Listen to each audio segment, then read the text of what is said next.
Preview.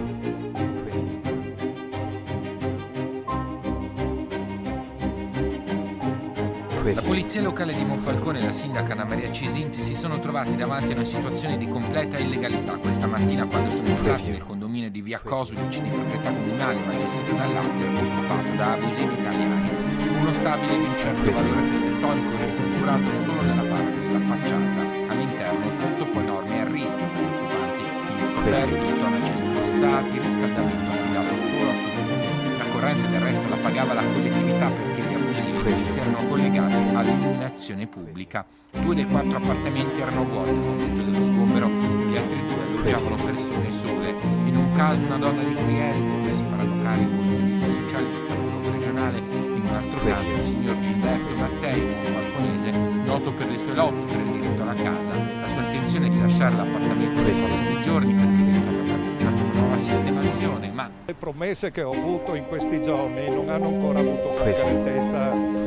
Di conseguenza, fin quando non ho le chiavi in mano, non posso promettere niente. In ogni caso c'è un ordine di sgombero che Mattei dovrà rispettare. L'amministrazione comunale infatti intende avviare lavori di ristrutturazione d'accordo con l'Ater per metterli a disposizione di chi è in lista d'attesa. Sono appartamenti veramente spaziosi, avranno di 140-150 metri quadri, sono adatti per famiglie con bambini e famiglie numerose.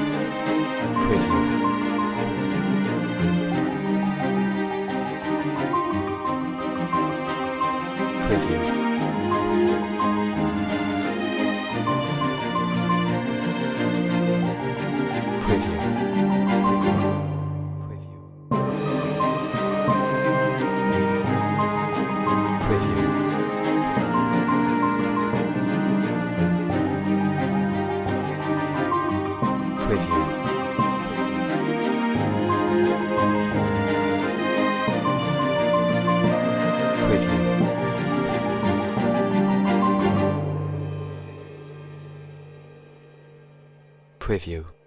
Preview. Preview. Preview.